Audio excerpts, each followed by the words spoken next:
is always a small little risk when you do these things, but it's important that we act like a billion-plus country and a country which is committed to the welfare of its people and global good too. Akbaruddin ji, always a pleasure to speak with you. We should do this more often. Thank you very, very much for making the time. Thank you very much, Anand.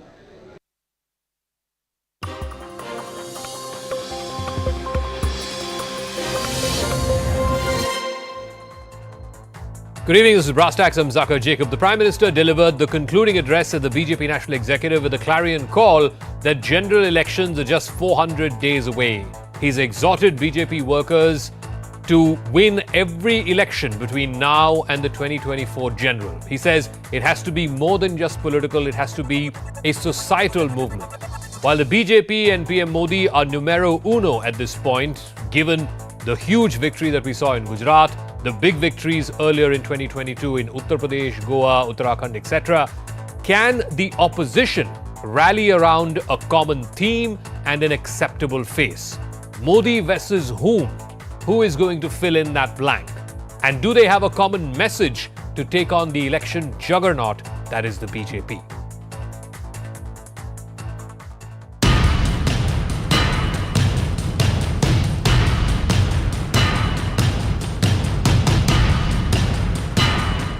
Border villages के साथ हमारा संपर्क ज़्यादा बने, उनका main streaming ये हम लोग कर पाए और वहाँ पर हमारी एक्टिविटी बढ़े, ताकि हमारा संपर्क सूत्र भी वहाँ बने। 18 से 25 इस आयु के जो हमारे युवा है, इनमें भी जागृति तैयार करना, इनको भी लोकतंत्र के मूल्यों के साथ जोड़ने की कोशिश करना। एक भारत श्रेष्ठ भारत इस संकल्प को दोहराते हुए हमारे सारे राज्य एक दूसरे के साथ समन्वय करें। नड्डा जी के योगदान को पार्टी आज इसकी अनुमोदना भी करती है और उसको स्वीकारते हुए इनके कार्यकाल को जून 2024 तक बढ़ाती है।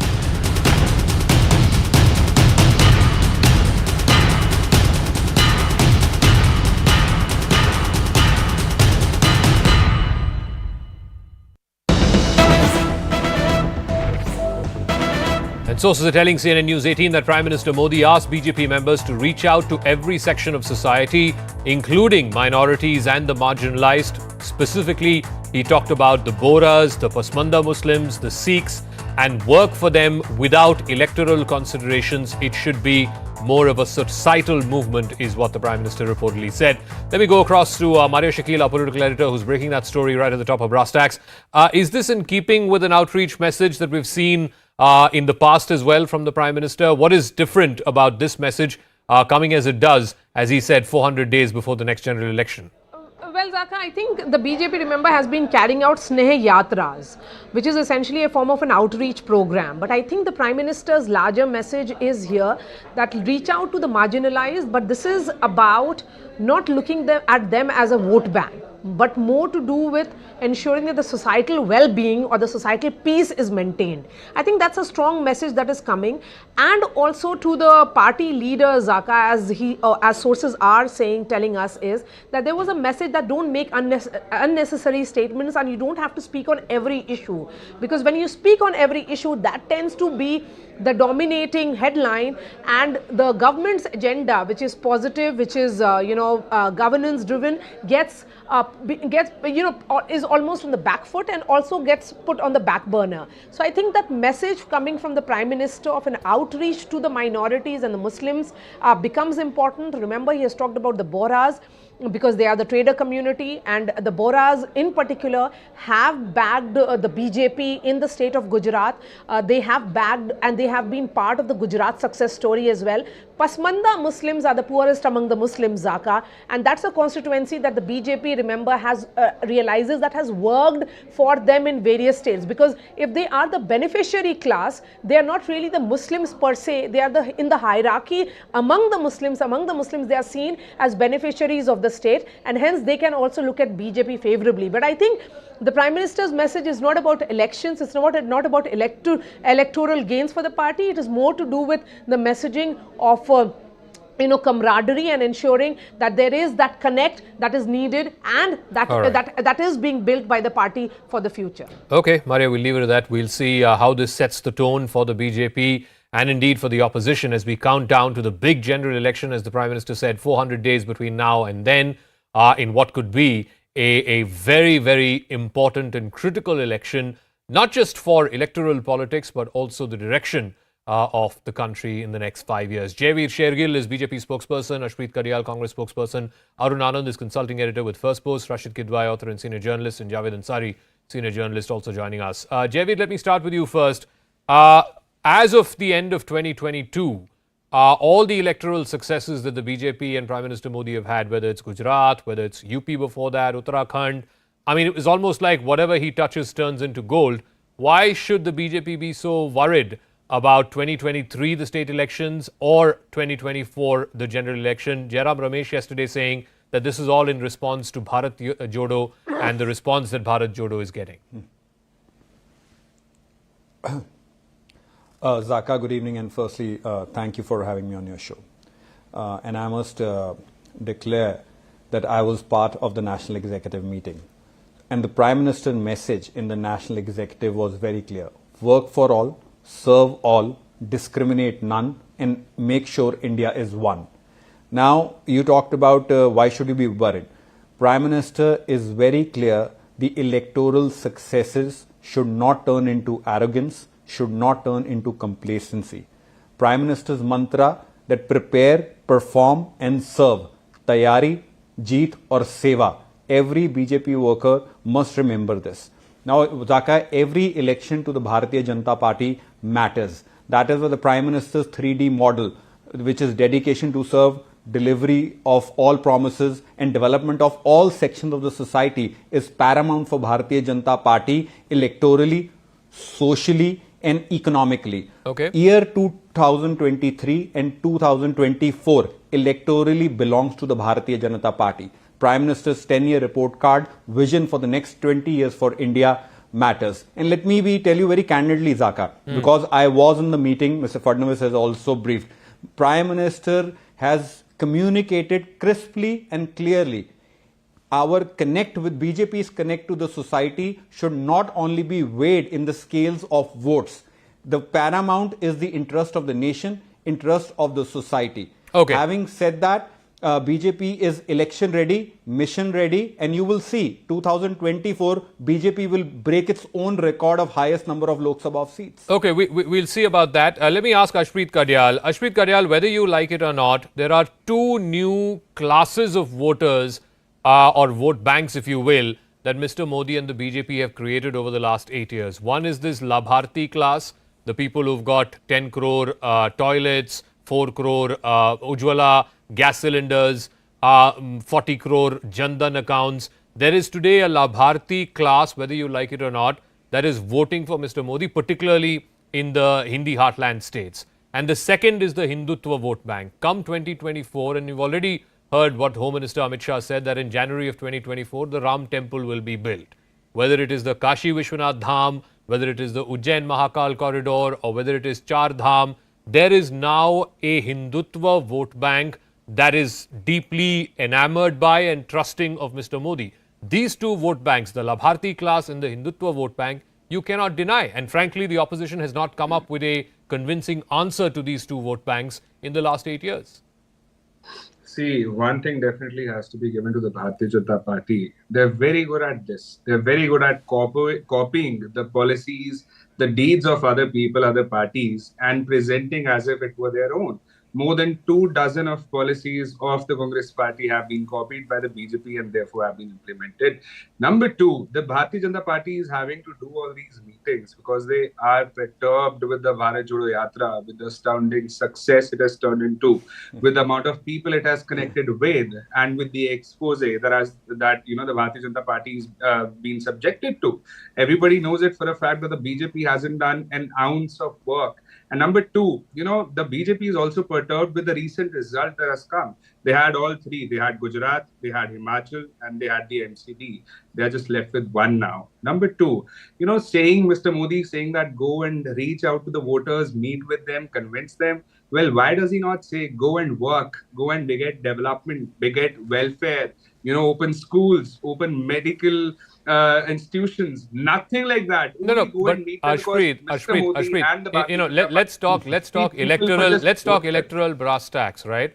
In the year 2022, the first set of elections, which was the 5 states, BJP won 4 out of 5, including the biggest state in the country, Uttar Pradesh. In the last set of assembly elections that we had, Gujarat, they came back to power after 27 years with the biggest mandate that the BJP has seen. Please tell me what gives the Congress party hope that in 2023, the assembly elections, or in 2024, you will be able to match the electoral success of the BJP?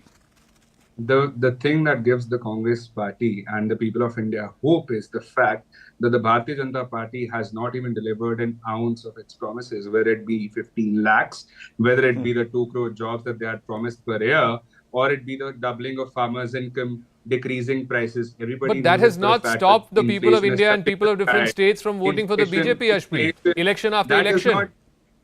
I say this, even if they have won, that does not mean that they have delivered on the promise. These two things cannot be connected, Zaka. Okay. Winning is a different thing and not delivering is another. You cannot say just because the BJP has won, everything has been done and delivered. Okay, before I go to the experts, I'll give Jaivir a chance to rebut very quickly, and then I'll go to our experts. Yeah. Jaivir. Zaka, your show has always been known for facts, figures and stats. So I'm going to put some things in perspective. Number one, my young friend from the Congress said about copying. Mr. Kharge on 10th December 2022, after taking over the president, preached to the Congress workers, please learn from the BJP. I have a statement. Please attract leaders like BJP attract leaders.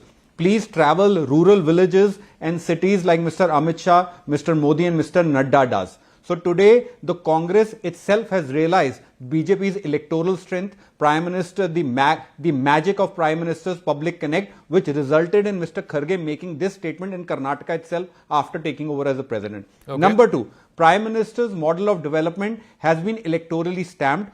Congress's politics of appeasement has been rejected. I'm going to give you a few stats. 2014 to 2022, out of 53 elections, Congress has lost 47. In Uttar Pradesh election, 98% of Congress candidates, the deposit was forfeited. In Gujarat, the recent elections, out of 77 seats, they come down to under 20, and 44 candidates lose their deposit. Okay. The Bharat Jodo Yatra travels through Telangana. 3rd November, 7 by-poll results are announced. 7. Congress does not even open account in 1. Telangana, okay, which was their seat, they lose at a margin of 37,000. No, one second. By-polls are never a barometer or an indication of what is going on ground. But let me get Arun Anand. I think to a limited extent, even the BJP has to concede that the Bharat Jodo Yatra has, for starters, changed the image of Rahul Gandhi.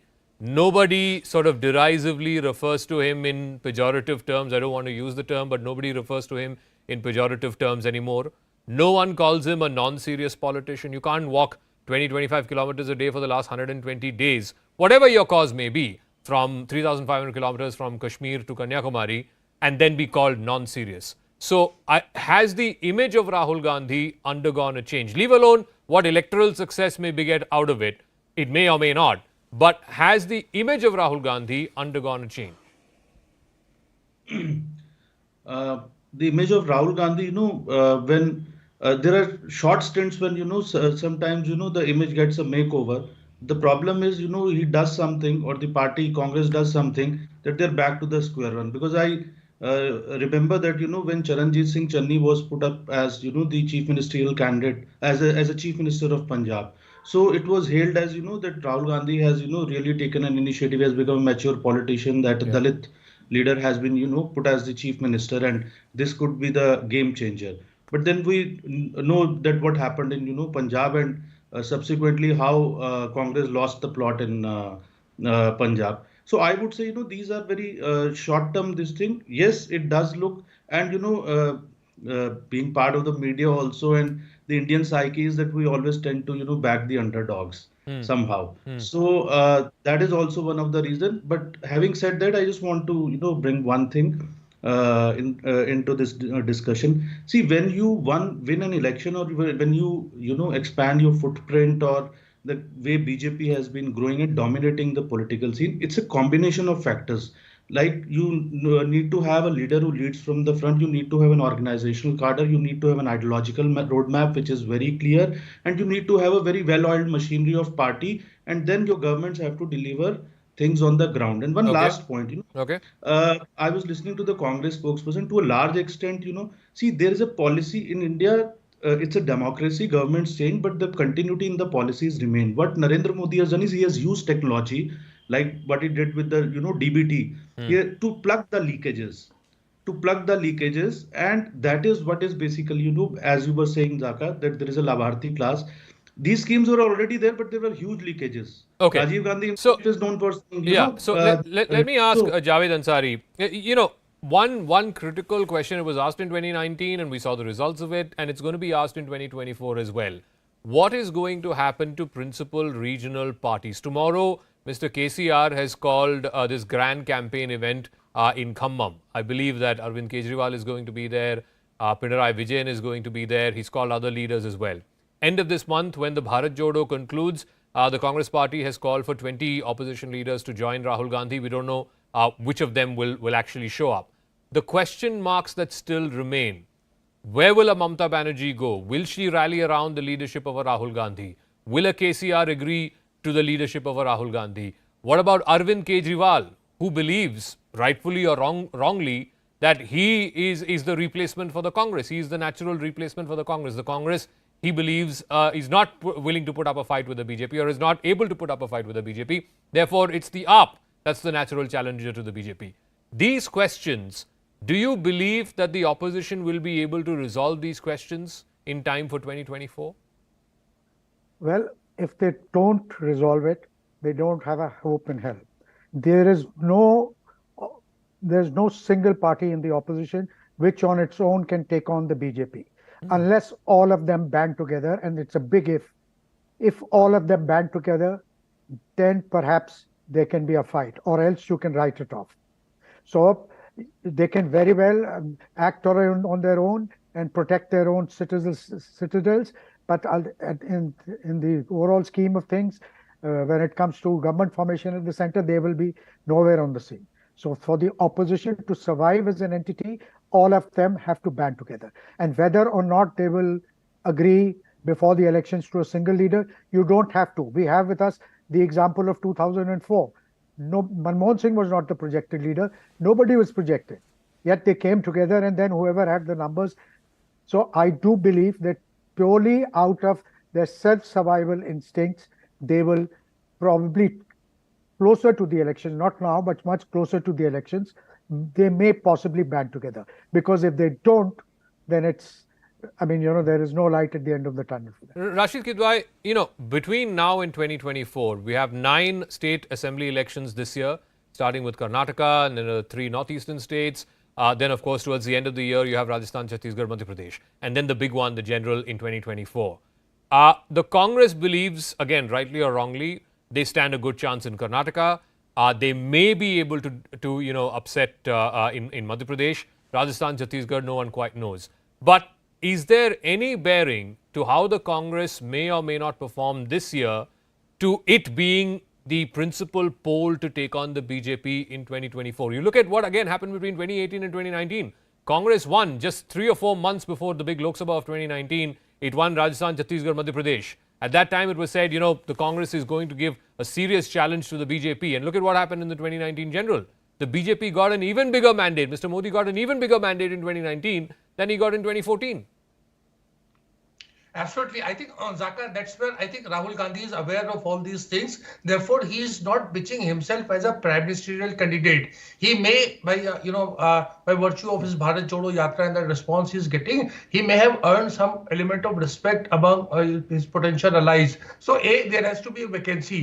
If the BJP falls short of 272 and if it is really short of like 225 seats plus or something, I think we'll have a real scenario where somebody, so this is the best scenario for regional parties, for Mamta and rest to, grab the top post of Prime Minister. And the Congress, unless Congress does very well, gets 120, 130 Lok Sabha seats, which at this point of time looks very far-fetched. To my mind, Zaka, there are 4 states which are extremely crucial for winner and loser for 2024. We can go on say that it is advantage Narendra Modi and BJP, but you have state of Bengal, you have state of Bihar, you have state of Maharashtra and Karnataka. In terms of Lok Sabha seats, 158 seats. At present, the BJP is sitting over 125 seats. If there is a 50-50, divide in these 4 states, which is in the realm of possibilities because a lot of equations have changed. I'm talking about alliances, etc. If that happens, then I see the BJP in real trouble. We talked about this ahead of 2019 as well, Rashid. I mean, at that time, Mayawati and Akhilesh Yadav had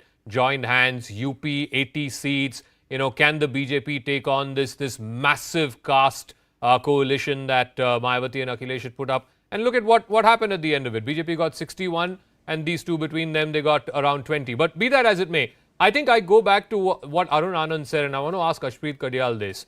To win modern day elections, and this has been the transformation in how elections are won or lost post Mr. Modi, you need to have a leader. Clearly, that is a big draw, especially for the Lok Sabha elections when Mr. Modi is on the ticket. There is an incremental 10 to 15% extra vote that comes because there is that big face. And right now, let's face it, all the other analysts also said there is no leader in the opposition who can match Mr. Modi's stature.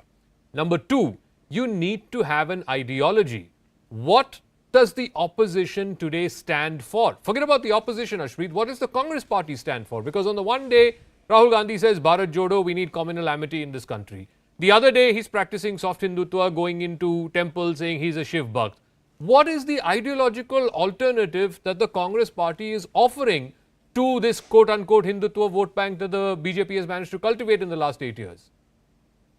One, Zaka, answering all your questions, we are not living in a presidential form of government. We live in a parliamentary form of government. Number 2, we do not have a single leader, is what you said. We have more than a dozen leaders, more than 2 dozen leaders who are more than perfect to be the Prime Minister of India and are way, way better than Mr. Modi. Number 3, you said, what is the Congress party all about? Congress party is all about development. It is all about welfare. It is all about the people standing back in the queue. It is all about, it is all against nafrat that the Bharatiya Janata Party is about. Even, in fact, the message of why is nafrat chodo and Bharat Jodo. We are against inflation. We are against unemployment. We are against communalism. We are against hatred.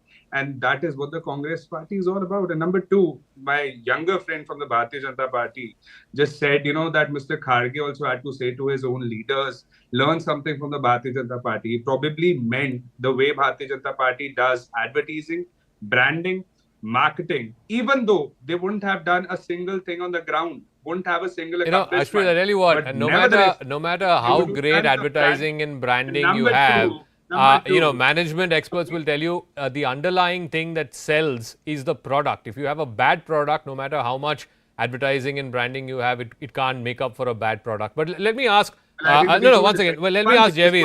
Javeer, I think one of the critical factors is, and I think this was evident.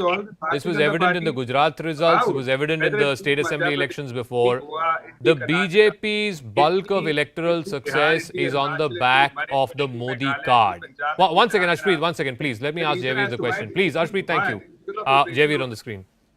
The bulk of the BJP's electoral success happens to be on the Modi card, which is why even today the Prime Minister in his concluding address reportedly said that Modi alone is not going to win everything.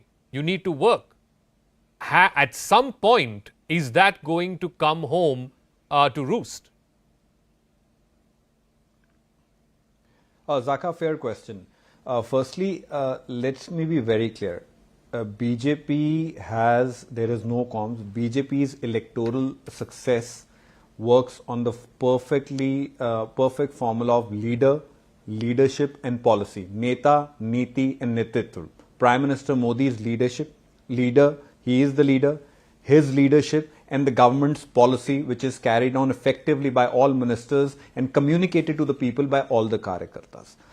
Number two, Zaka, you spoke about coming home. You said ideology. To win any election along with ideology, you need to have an agenda as well.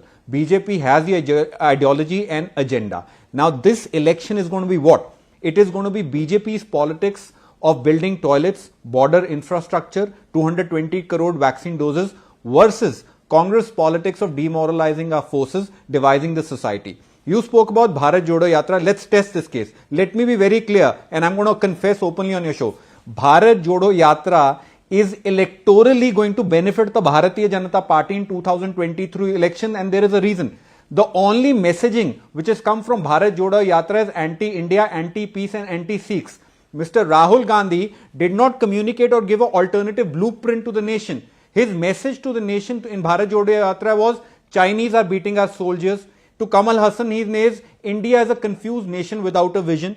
He goes and meets a priest who practically has abused the Hindu gods, has said India's land is impure. He crowns Jagdish Titler. He's hobnobbing people who are considered anti-India elements. So Bharat Jodo Yatra's agenda, first there is a confusion within the Congress camp. It is like Arvind Kejriwal odd even scheme. Odd days he says India has lot of hate. Even days he says I walked 2800 kilometers. There is no hate. There is no nafrat. Okay. So BJP is working with a specific agenda of building toilets, of building infrastructure, vaccine, whereas Congress is still finding it's going through an existential crisis. The thing it comes back to, and I think this is where 2014 was lost by the Congress, 2019 was lost by the Congress, and who knows what's going to happen in 2024, but this is going to be an absolute determinant.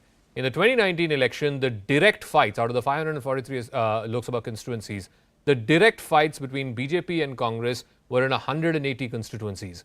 The BJP won 160 plus of those 180 constituencies. Do you see any reason to believe, including the Bharat Jodo Yatra, where a lot of people supposedly are involved with that yatra, are joining Rahul Gandhi in the yatra, but do you see any reason on ground for that number to change substantially? 160 out of 180 seats where there was a direct fight between Congress and BJP. No, I don't see any change in that. In fact, I think, the BJP scorecard could be better because, see, Congress is a, kind of a, what you call dying party, unfortunately. There had to have, it was a centrist party. It has moved to, towards radical left after Rahul Gandhi has taken over as reins of the party. And that's why there is a huge disconnect.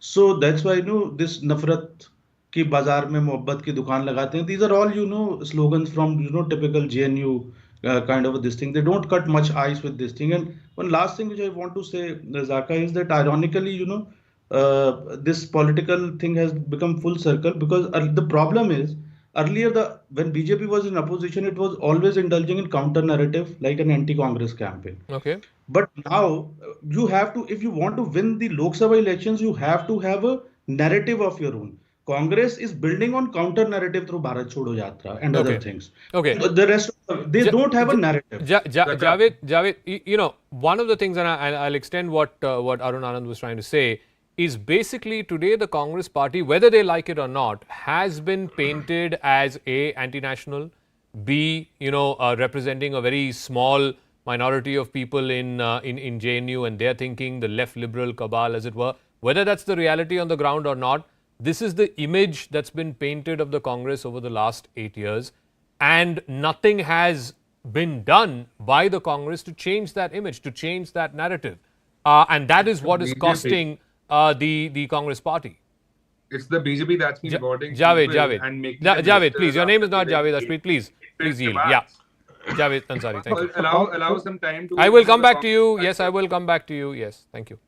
Well, so the Congress and its political managers believe that the Bharat Jodo Yatra has, to a large extent, tried to undo the damage that was done to the BJP, to the Congress party's image, that they were this false narrative that was thrust upon them. We are talking of numbers, and I see my good friend Mr. Shergill smiling. I also marvel at the the smooth transition and the passion that he speaks with. Perhaps it's the passion of a fresh convert, but that besides the point. We were talking of numbers. In the BJP during the last elections in Bihar, the BJP in tandem with JDU won 49 seats. Today, there is a situation in that state where BJP is all alone and 13 parties are ranged against it. Will Mr. Shergill or anybody else try and explain to me how and where they will make up those 49 seats? So it's not that the BJP is home and dry. There are chunks, there are weaknesses that can be exploited. Will the opposition be in a position? Well, right now they are not. But I do believe that their sheer survival instincts will bring them together and come closer to the elections, and perhaps then they may be able to put up a fight. Quick response to Javed, because I think the point that he's making is both in Maharashtra as well as in Bihar. In Bihar, out of the 40 seats, I think BJP last time won 38 or 39. Again, in Maharashtra, out of the 48 seats, the BJP and Shiv Sena won 42 out of 48. There was a sense that in some of these states you have maxed out.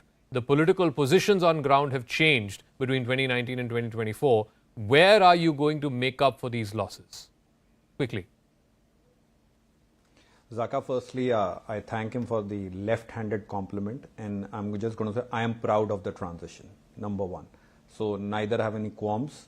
I speak with absolute conviction. Number two, BJP is very well aware of the gaps, of the loopholes it needs to plug in for the next Lok Sabha elections. Despite sounding electoral success in 2022, BJP is already on the ground, identified more than 160 Lok Sabha seats where we need to work extra hard, which traditionally did not come to the BJP. So BJP is neither lost in a cuckoo land because of our great electoral victories. We will contest every seat, thinking that our opponent is strong. We will prepare, as I said, prepare, perform and deliver. That's going to be the mantra of Bharatiya Janata Party, and our homework is absolute, and we'll be completely in the fight. Rashid, before I give Rashid the final word, Ashpreet, yes, quick closing comment, and then Rashid gives the final word. Yeah. If the Bharatiya Janata Party can win twice at the Lok Sabha elections, after coming from a point at which they were at 2 seats, we are at a way better position. Number two, the Bharatiya Janata Party's only expertise is Operation Lotus. Goa, Karnataka, Maharashtra, Assam, Madhya Pradesh, Bihar, Arunachal, Manipur, Meghalaya, Punjab, Telangana. This is the only reason as to why they have been able to win elections. Number three, Mr. Nadda's tenure has been enhanced. This is going to backfire. And this goes on to suggest the double standards of the Bharatiya Janata Party, because they used to question our electoral process. Internal electoral process used to put questions to us. Have they not even asked themselves if Mr. Nadda was elected in the first place? Okay. And anyway, the elections are not for internal party president anymore. It's for the Lok Sabha. But I'll give Rashid the final word. I think where the opposition is missing a trick or two in terms of just electoral campaigning, and this is again another a facet that's changed after Modi burst onto the national scene from 2014. And he said this, I think, in the campaign for Gujarat or Himachal in the last assembly elections, where he said, forget about who the MLA candidate is, forget about who the MP candidate is. Every vote is for Modi. So when the BJP fights on 543 Lok Sabha seats, every constituency, it's Modi who is the candidate. The vote is for Modi. The point is, can the opposition find 543 candidates who can take on Modi in each of those constituencies?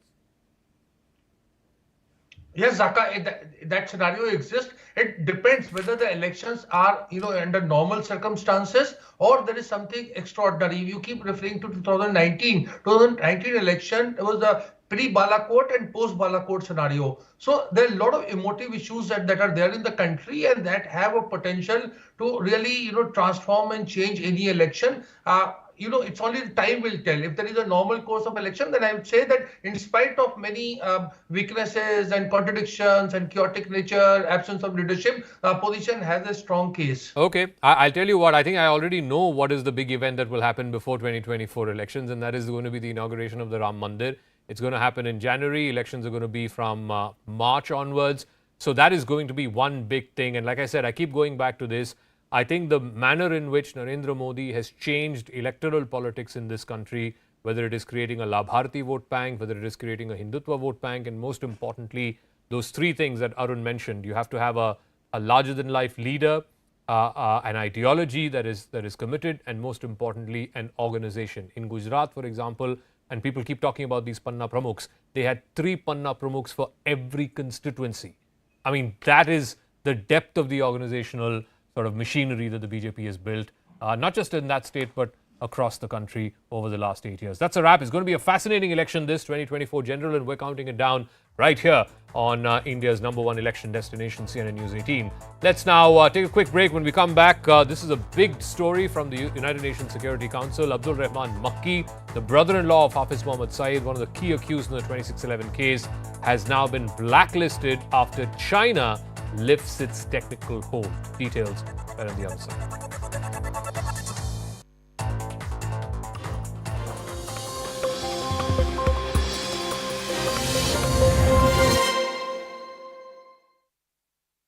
The opposition is very clear today. The BJP wants to take India into 2047 as a true Vishwaguru. The opposition is desperate to take India back to the days of 1990s of Bihar, and the only motive is self-aggrandizement. There are 4 things basically which define the present opposition. One is brazen corruption, whether it is Rahul Gandhi, who's out on bail in the National Herald case, or Lalu Yadav and his family, who, sooner than later, law will catch up with them in the IRCTC land case. Number 2, Hindu bashing. Today I'm challenging Rahul Gandhi to take a stand against Chandrasekhar, the guy, the minister in Bihar, who has repeatedly been on a diatribe against the Hindu community, who has been abusing Ramcharitramanas. Can Rahul Gandhi or any opposition leader take a stand on that? No, they can't. Okay. Third, obviously, is the freebie politics. Just without any sense of the economics involved, Rahul Gandhi and other opposition leaders want to promise the moon without realizing that their own financial, the person, Montek Ahluwalia, who was one of the mainstays of the economic policies of between 2004 to 2014, he has been principally opposed to the same freebie politics. Okay, so let me ask Dr. Ajay Kumar, I'll get to the issues in 1 second, but the fact is, Dr. Ajay Kumar, the BJP and the Prime Minister are in numero uno position for 2024, not least because of the recent assembly election results that we've seen in Gujarat, for example. After almost 30 years in power, the BJP comes back with the biggest majority yet. The previous round of assembly elections earlier in 2022, the BJP wins 4 out of 5 states, including the biggest in the country, Uttar Pradesh. What gives you confidence that the Congress will be able to put up a challenge, and specifically Rahul Gandhi will be able to put up a challenge in 2024, given what happened in 2019 and in 2014?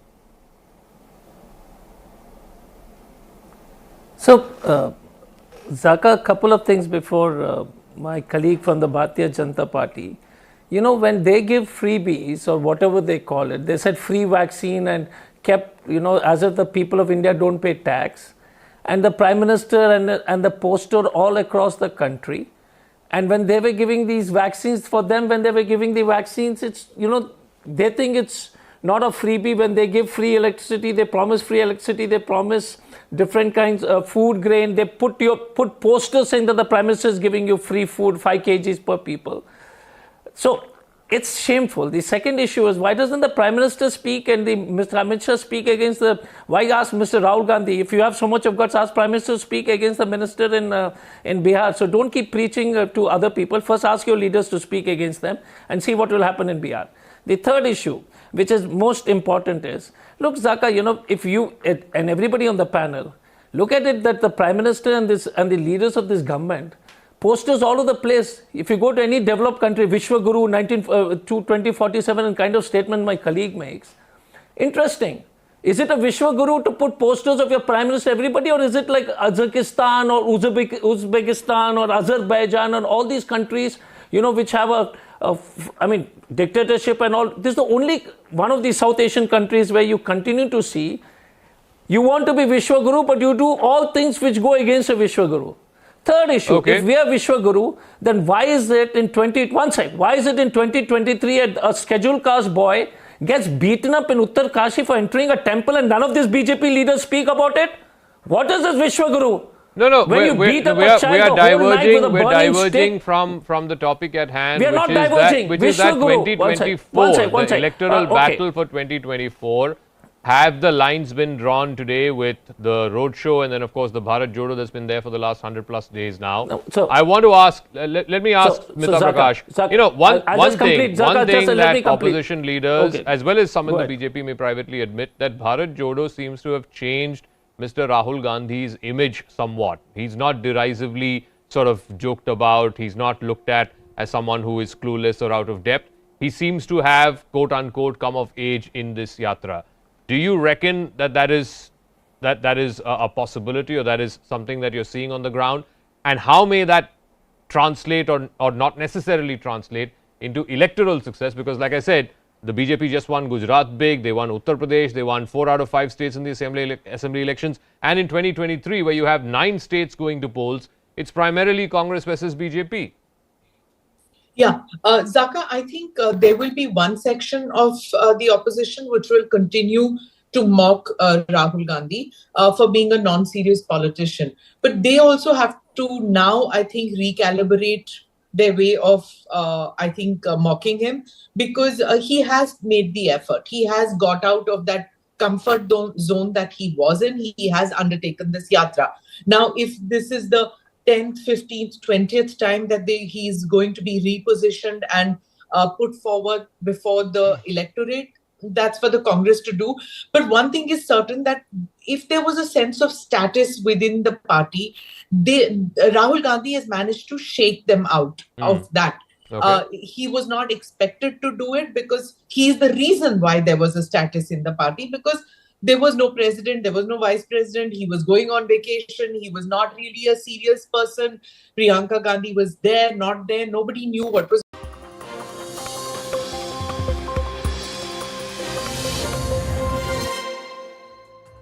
One of the most wanted terrorists in the world, the number 2 in the Jamaat-ud-Dawa, Abdul Rahman Makki, was today blacklisted by the United Nations Security Council. It is a significant move because his prescribing was put on hold by China, Pakistan's fair weather friend, for the last 6 months. By doing what it did today, by lifting that technical hold, is China sending a softening signal to India? More importantly, will this help bring the likes of other proscribed terrorists, Hafiz Saeed, Masood Azhar, and others who are yet to be proscribed by the UN Sanctions Committee 1267, will they finally face justice for various acts of terror carried out here in India? But first, the story.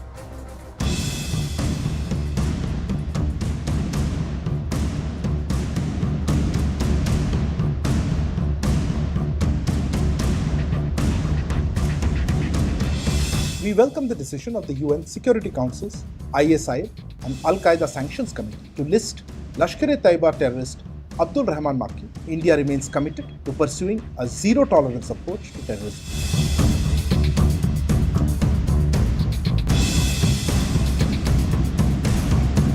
Those who are involved and who are complicit in acts of terrorism should be brought to book.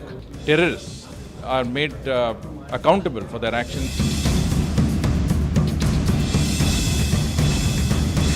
Backdrop, realizing that this doesn't pay any dividends for them because terrorism is now, countering terrorism is now increasingly becoming a global norm. So Abdul Rahman Makki has been unleashing terror. He's been involved in conspiracy or the actual plotting of a number of terrorist attacks here in India for the last 20 years plus. In 2000, that's when his name first came to light. This was the Red Fort attack, in which 6 Lashkar-e-Taiba terrorists opened indiscriminate fire on police forces. Then in 2008, in Rampur in Uttar Pradesh, in that attack, 5 Lashkar-e-Taiba terrorists attacked a CRPF camp. 7 CRPF personnel were killed. Then, of course, the most infamous for his role in plotting and conspiring in the 2008-26-11 Mumbai attacks. More than 160 people died. It was the worst terror attack on Indian soil. In 2018, in Srinagar, there was an attack on a CRPF camp in which 1 trooper died. This was a suicide squad attack that happened in Srinagar. Then in 2018, there was the Baramulla attack in which 3 civilians were shot dead. by Lashkar-e-Taiba terrorists. Same year, in 2018, there was an attack on the famous journalist Sujat Bukhari, who is from the Kashmir Times. His 2 guards, including a personal security officer, were shot dead. Abdul Rahman Makki was behind that. And in 2018, the Bandipora attack, in which 4 army soldiers were killed while trying to thwart an infiltration bid.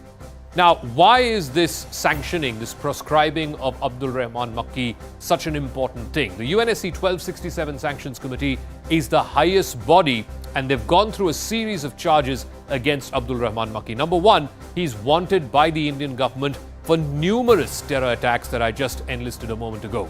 Number 2, he's associated with ISIL as well as with Al-Qaeda. So it's not just his connection and his central role in Lashkar-e-Taiba, but also his connections with these 2 proscribed organizations, ISIL and Al-Qaeda. He's participated in terror financing, in planning, plotting, conspiring some of the biggest terror attacks that have taken place in India. Number 4, he has facilitated or directly perpetrated many terror acts in India over the last 20 years. And charge 5, he has recruited actively a number of young jihadists to carry out acts of terror. And number 6, he's actively supported the activities of the Lashkar-e-Taiba, whether it is the front, the so-called charity front, the Jamaat-ud-Dawa, or other activities carried out by the Lashkar-e-Taiba. So what does the blacklisting of Abdul Rahman Makki actually mean? How will this affect both his operations as well as operations of the Lashkar-e-Taiba? The implication number 1 is that this will put severe restrictions on Makki's ability to travel, both domestically, within Pakistan, and also, more importantly, foreign travel. He will not be able to leave the country. Implication number 2, it blocks the Lashkar-e-Taiba from collecting funds. There are financial restrictions that will be put on the Lashkar-e-Taiba as well as on Abdul Rahman Makki to be able to collect funds for terror financing. Number 3, he cannot collect funds even in the name of charity or proselytizing or evangelizing in the name of Islam. Even that would be curbed by today's sanctioning. Implication number 4 are his financial assets, whether they are homes, whether they are assets in bank lockers, it will all be frozen. He will not have access to both liquid and illiquid assets. And finally, implication number 5, it would also mean he cannot be seen carrying any weapons of any sort. He will not be given regular gun licenses, even if he were to apply for one. And he cannot be seen as dealing in any kind of weapons trade. This is not the first time that China has blocked a known and dreaded terrorist from being proscribed by the United Nations Security Council. It's been on a blocking spree since 2009, since right after the 26/11 attacks. Number 1, Masood Azhar, the Jaish-e-Mohammed chief. He was put on a technical hold multiple times, first in 2009, then in 2016 after the Pathankot attack, then in 2017, and then finally in March 2019 after the Pulwama attack. Basically, China put it on a technical hold, saying there needs to be more time to assess information. Finally, after I think 5 attempts, finally China accepted the proposal to proscribe Masood Azhar in May of 2019. Abdul Rauf Asgar, again, somebody who was a relative of Masood Azhar, his younger brother. He's the deputy chief of the Jaish-e-Mohammed. His listing was also put on technical hold in August of 2022. Sajid Mir, the Lashkar-e-Taiba terrorist, his proscribing at the United Nations Sanctions Committee was blocked. China blocked it in September of 2022. There is Tala Hafiz Saeed, again relative of and the son of the Lashkar-e-Taiba chief Hafiz Mohammed Saeed. His name was also blocked in the listing process that happened at the Sanctions Committee in October of 2022. And Shahid Mahmood is an LET terrorist whose name also got blocked in October of 2020. So let's go across to our guests who are joining us. Professor Brahma Chalani is a strategic affairs expert, Hamid Khan, senior Pakistan journalist, and Professor Victor Gao is the chair professor at the Suzhou University. Brahma Chalani, let me start with you first. China had put the listing of Abdul Rahman Makki on technical hold for the last 6 months. They lifted that last night, and now Makki is proscribed and blacklisted by the Sanctions Committee. Why do you think China has done that? Is that sending a signal of some kind of softening, or at least desire to have some kind of normal relations with India, given all that's happened over the last couple of years? Well, it's good that China has lifted a technical hold, but This doesn't suggest a change in Chinese policy. China has long shielded Pakistan from UN censure over its links with terrorist groups, including blocking Pakistan-based terrorists from being placed on the UN sanctions list, as you pointed out. Even at the FATF, China protects Pakistan. In fact, China has repeatedly praised Pakistan for its commitment to fight terrorism. It never condemned the involvement of 10 Pakistani gunmen in staging the horrific Mumbai terrorist attacks. But when Chinese nationals become victims of terrorism in Pakistan, as when 9 Chinese dam workers were killed in a bus explosion in July 2021, Beijing changes its tune temporarily and demands Pakistan crack down on terrorists. Okay. The fact is that Pakistan's descent into violent jihadism has aided China's designs. For example, it has allowed China to deploy thousands of regular PLA troops in Pakistan-held Kashmir. Okay. And in fact, because of these attacks on Chinese nationals that have happened, as in July 2021, China has sought to use such attacks to further expand its strategic role in a client state by citing the failure of a Pakistani security to protect its assets and citizens. Okay, so let me ask Hamid Khan, is the lifting of the technical hold and the prescribing of this man, Makki, a realization by all countries, including China, which always used to either block it or veto such moves, that when their nationals are being attacked, and Brahma Chalani outlined a couple of instances where Chinese nationals were attacked by these terrorist groups, is this a sign that China is also wanting to send a signal to Pakistan that, terrorism directed against Chinese nationals, as it may, is also not acceptable, and therefore China can't be seen as backing or protecting a terrorist, a well-known terrorist? Thank you very much, Zaka. Actually, I mean, China's stance is quite principle based on whenever he put a halt on any ban, it was based on the incomplete information. So if China believed that this information was complete against Makki, so they did not object it. So there is nothing unusual in it. And secondly, I would like to remind you, when you talk about the war of terror, I mean, Pakistan is the only one who had fought for the world in the war against terror, and we have given over 10,000 lives of our soldiers, over 70,000 lives of our civilians in last 20 years. And then, No, but Mr. Khan, the question that I asked you about Chinese nationals and the risk that they are facing, as a result of which, as Professor Chalani said, there are even PLA troops on ground in Pakistan in certain areas to offer protection to these Chinese engineers and other workers on these projects. I would like to complete what I'm saying. Okay. Yeah, secondly, go ahead. Pakistan is clear that what India's role in spreading terrorism in the subcontinent. And we have seen that a convicted from International Court of Justice is Kulbhushan Yadav, and he is one of the biggest terrorists as well, who has plotted several attacks within Pakistan, and they were terrorist attacks who had caused many Mr. Hamid Khan, we can go on this whole same rhetoric over and over again. The matter went to the ICJ. I will please refer you to that decision that the bench at the ICJ arrived at. But Professor Victor Gao, if China wants normal relations with India, it has to resolve what is going on at the border over the last 2 years plus. And the onus to do that is on China, because it's China that tried to change the status quo. India responded to that move.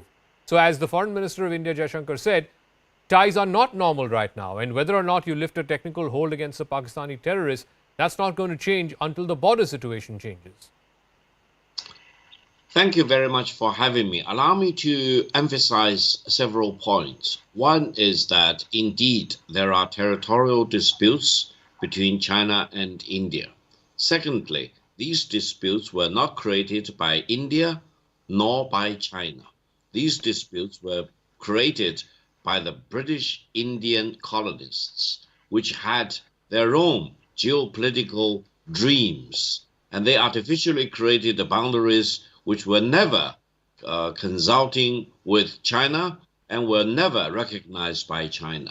Therefore, neither China nor India should be held hostage by the bad legacies left by the British Indian colonists. We should have enough wisdom to resort to negotiation and diplomacy and eventually find a mutually acceptable solution to the border disputes. Okay. Now, this is the only right way for both China and India, the two great countries in the world, each with a population of about 1.4 billion people, to talk about peace and negotiation and dialogue rather than mongering for war. But Professor Gao, surely, I mean, the British left India 75 years ago. They left China even earlier than that. Surely it wouldn't have taken 75 years for both our countries to sort out these border issues. Like I said, the latest provocation and the provocations over the last, let's say, 10, 15 years has been because A, China wants to keep the pot boiling, as it were, and B, there is a power differential which China would like to continue to keep as it sees in its favor. That differential is closing in terms of infrastructure development, in terms of military power projection, but China would like to keep that differential in its favor. That's why we are having this from time to time. Absolutely not. You'll know for sure that China has altogether 14 land neighboring countries. China has signed border treaties with 12 of them. There are only 2 countries which have not signed border treaties with China. One is India, and the other one is Bhutan, which is under India's control. Therefore, China wants to sign border treaties with India as well as Bhutan in peace, and whatever disputes there are, border issues between China and India, I'm sure if we use wisdom and resort to diplomacy and dialogue, we will find a mutually acceptable So let me ask way. Professor Chilani, how do you respond to Professor Gao and other Chinese who say that China had, the China-Russia boundary problem, for example, was far more complicated than the China-India boundary problem. Even Bhutan, a couple of days ago, there was a statement from the Bhutan government saying that they've almost reached an agreement with China on their boundary question with China. So how does that, one then explain as to why the India-China boundary has not still been resolved? Well, first, as a matter of principle, China signs border agreements with countries that are in decline. The China-Russia agreement on the border was signed when Russia was adrift. Russia's very future was uncertain, and the agreement was largely on China's terms. With India, China cannot impose its terms. That's the main reason why the India-China frontier remains unresolved. An unresolved Himalayan frontier also works to China's advantage. India has been willing to negotiate a settlement on the Himalayan frontier. Under successive prime ministers, India has shown flexibility. But the fact is that the Chinese say one thing and then do the opposite. At one time, Deng Xiaoping talked about a trade-off, a trade-off between rival claims in the West and the East. But actually, nothing concrete happened from the Chinese side. So, for China, and coming back to the issue that we're discussing, Pakistan, it's not just the frontier. It's the fact that China regards Pakistan as a strategic bulwark against its long-standing rival India. And because India is a long-standing rival for China, that's the reason why China wouldn't like to settle the border with India.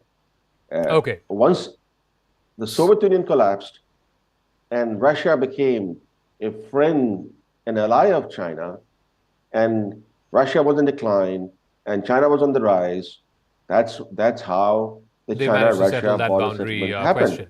Okay, let me ask Hamid Khan, coming back to the Makki sanctioning, in response to that, the Prime Minister of Pakistan, Shahbaz Sharif, says, look, we've fought 3 wars with India. What did we get? We got poverty in return. There are articles in mainstream newspapers today in Pakistan saying that there is a very real economic differential and power differential between India and Pakistan. And given all the viral videos we've seen of the problem around finding atta and, the cost of essentials going through the roof, is there a realization in Pakistan that successive governments have not kept the interests of that country at heart?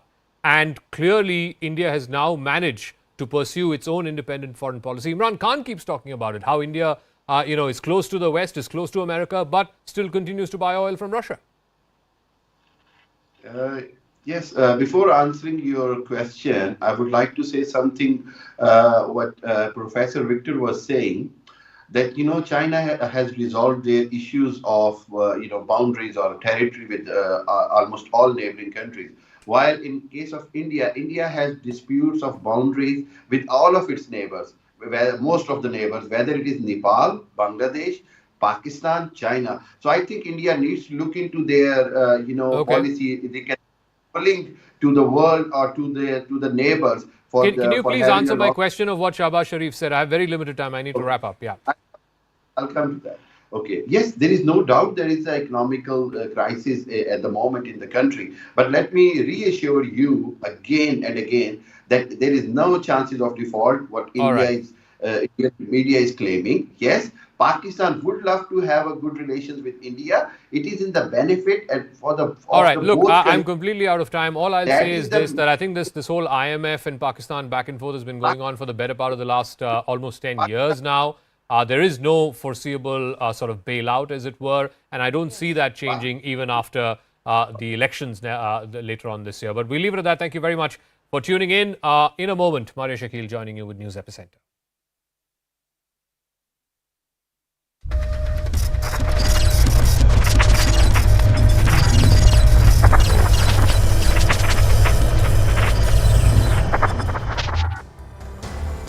Hello everyone, you're watching News Epicenter with me, Maria Shakil. On the road to 2024, the BJP has concluded its two-day national executive meeting where the Prime Minister laid down his political blueprint for the saffron Karyakartas, and the party cleared the extension of the tenure of BJP President JP Nadda till June 2024.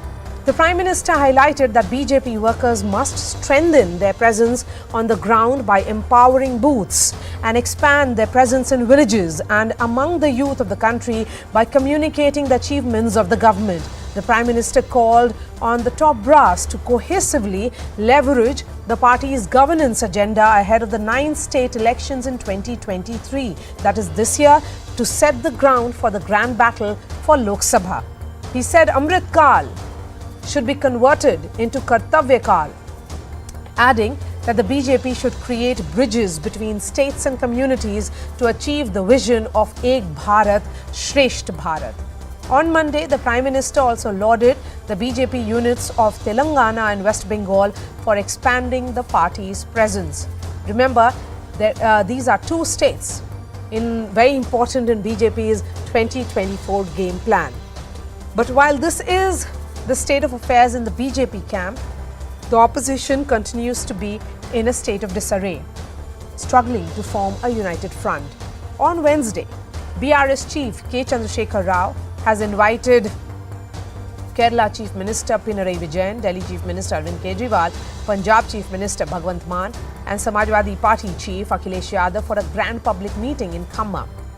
The BRS says that 5 lakh people from 13 assembly constituencies are expected to attend this meeting, adding that will set the course for the national politics. Remember, the BRS